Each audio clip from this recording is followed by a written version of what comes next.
சுவாமியை தியானம் பண்ணினாளாம்.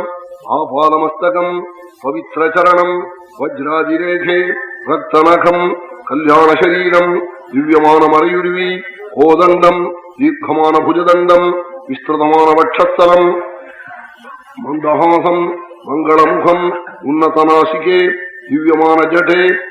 அப்படி சுவாமி உள்ள பார்த்தாளா? சிந்தயந்தியாக விசிந்தயந்தியாக பிரவிச்சிந்தயந்தியாக.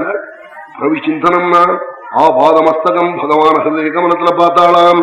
சுவாமியை மட்டும் இல்லையாம், ராமானுஜம் ராமனுடைய தம்பியும் பார்த்தாள்னார். என்ன அர்த்தம்?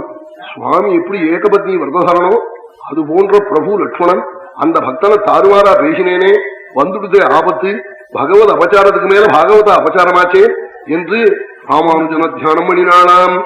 அது மட்டுமானால் ஸ்வஞ்சகுலம் சுபாங்கியாக பிரம்மவித் குலம் விதேக குலம் தேகாபிமானம் இல்லாம பகவத் ஸ்வரூபத்திலே ரமிக்கிற வம்சம் அப்படிப்பட்ட ஜனகனுக்கு பெண்ணாக பிறந்துட்டு இப்படி